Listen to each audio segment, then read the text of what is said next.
Have you ever noticed how some mornings you wake up feeling more tired than when you went to bed? You shuffle into the kitchen, pour that first cup of coffee, sit down, and before you know it, half the day is gone, and your body still feels like it's stuck in low gear. If that sounds familiar, you're not alone. A lot of people over 60 fall into morning routines that seem harmless, but are actually quietly stealing their energy, their strength, and yes, even their longevity. Now, I get it.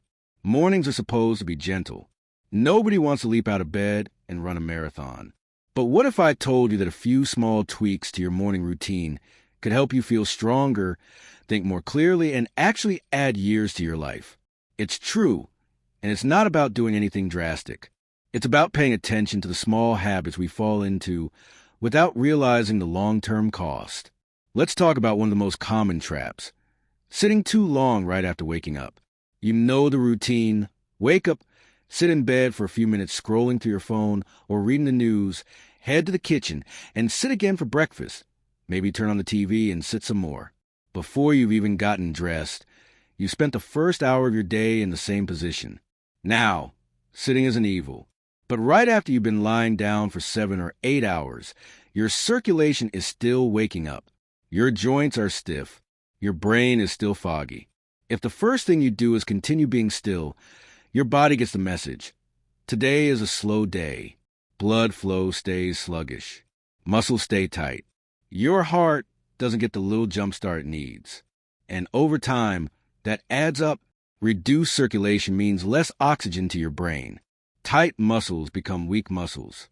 And days that start slow tend to stay slow, making you less likely to move, less likely to hydrate, and more likely to rely on quick fixes like caffeine or sugar just to feel alert. But imagine if you shifted that pattern just a little. Picture yourself starting your day with a simple stretch. Nothing fancy. Just reaching your arms over your head while still lying down, circling your ankles, gently turning your head side to side. These tiny movements wake up your nervous system. They tell your body, hey, we're alive today. Let's get going. Then, before you sit for breakfast, maybe take 5 minutes to walk around the house. Check the windows. Water a plant. Just move. These little steps increase blood flow, stimulate digestion, and help your balance. And for people over 60, improving balance and circulation first thing in the morning can dramatically lower the risk of falls, brain fog, and fatigue. Now, speaking of breakfast, let's talk about another mistake a lot of people don't realize they're making. Skipping it entirely or relying on what I call ghost meals, those quick bites that give you calories but no real fuel. I'm talking about that lonely piece of white toast or just a cup of coffee and nothing else. The problem is, your body needs nutrients in the morning, not just to feel awake, but to rebuild. After 60, your metabolism slows, your muscle mass naturally starts to shrink, and your blood sugar becomes more sensitive. When you skip breakfast, your body starts the day in a deficit. And when you finally eat something later, your blood sugar can spike too high, setting you up for crashes, cravings, and even long-term issues like insulin resistance. But if you feed your body something balanced in the morning, a little protein, some healthy fat, maybe some fiber from fruit or oats, you're giving it the building blocks it needs to protect your muscles, balance your hormones, and even support your heart and brain. One woman I spoke with, she's 74, told me she used to skip breakfast for years. I just wasn't hungry, she said, but she also felt tired all day and couldn't figure out why. Then she started eating a small bowl of oatmeal with chopped walnuts and a few berries in the morning. Within a week, she had more energy, her mood was better, and even her digestion improved. That's the thing. Your body is incredibly responsive.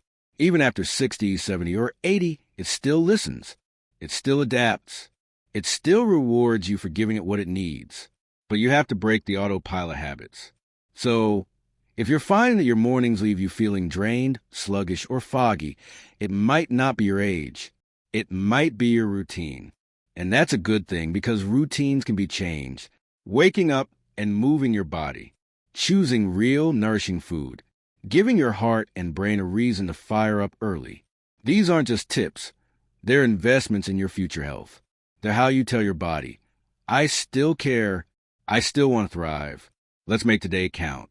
Now that we've covered how movement and morning fuel can set the tone for your whole day, let's move on to another piece of the puzzle. Something that often slips under the radar, but has a surprising impact on how we age.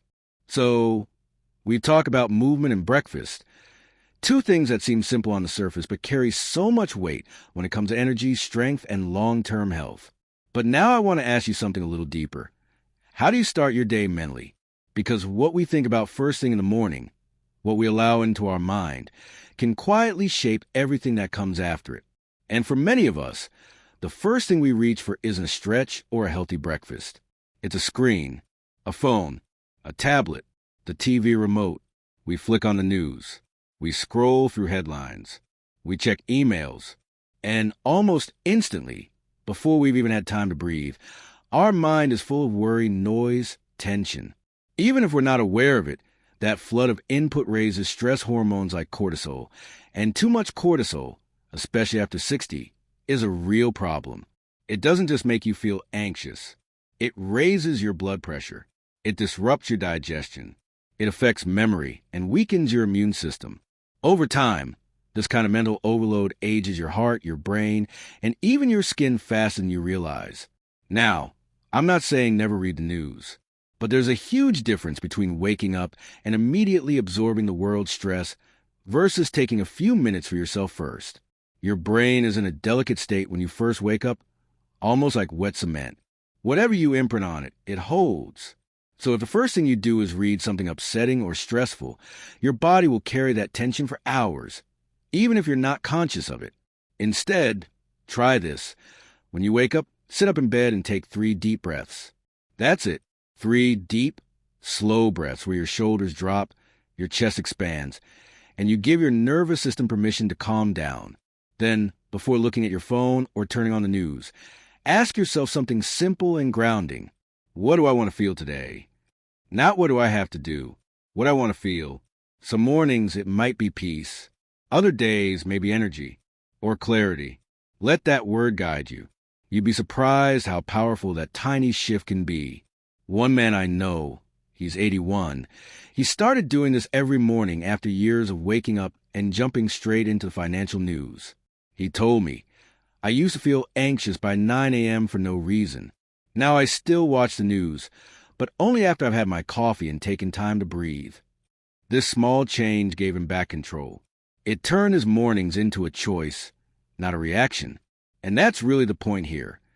You don't need to change your entire life to feel better. You just need to take your mornings off autopilot. Another piece of that is hydration. It sounds boring, but honestly, not drinking enough water in the morning is one of the sneakiest things draining energy in people over 60. Think about it. Your body's gone 6, 7, maybe 8 hours without a sip of water.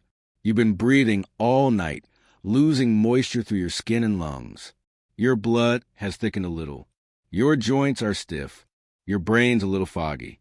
And what do most of us reach for first? Not water. Coffee. Now, I'm not here to take away your morning cup of coffee. I love mine too. But if coffee is the first thing you drink, without any water, it's like asking your body to run a race before putting gas in the tank. Coffee is a diuretic. It makes you lose more fluids. So if you're already mildly dehydrated from the night, coffee makes it worse. That's why I recommend the simple fix.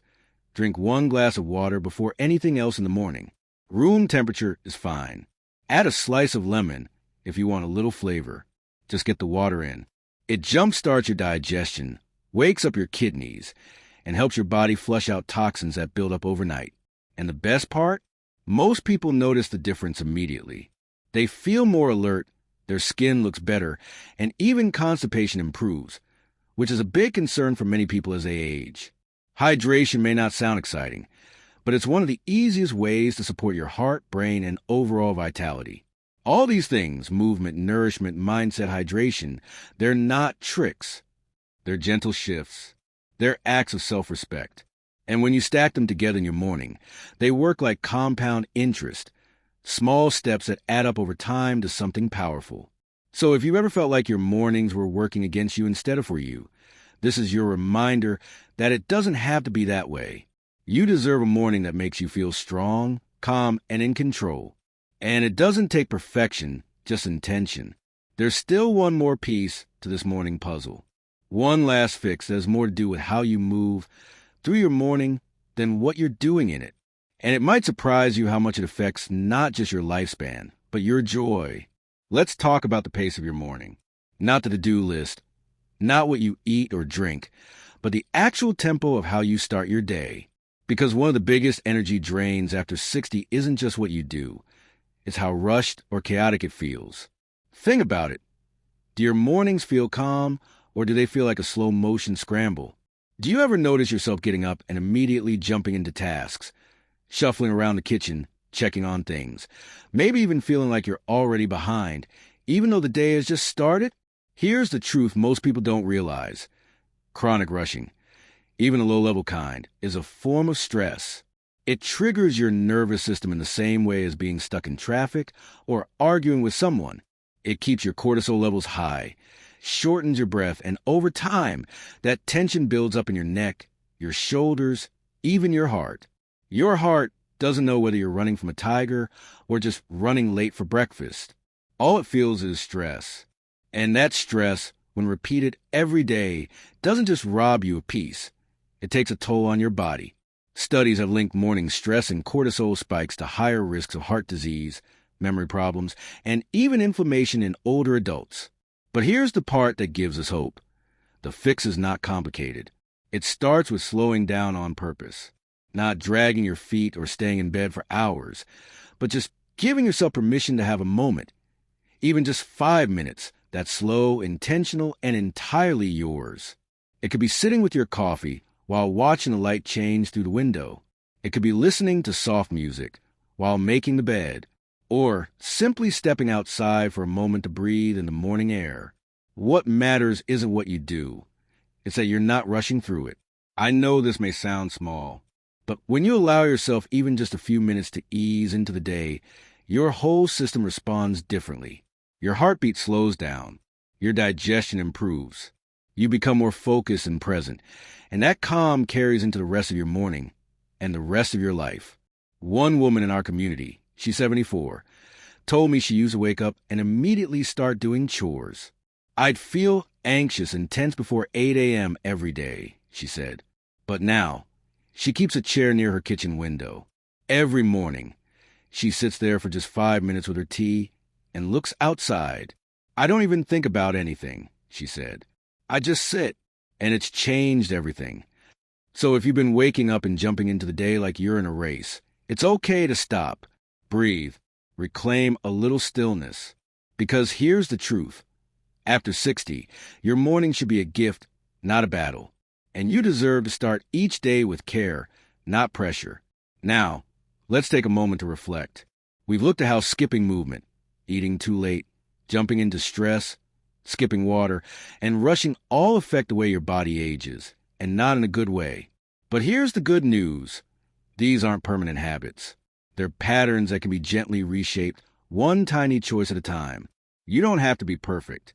You don't have to have a magical morning routine.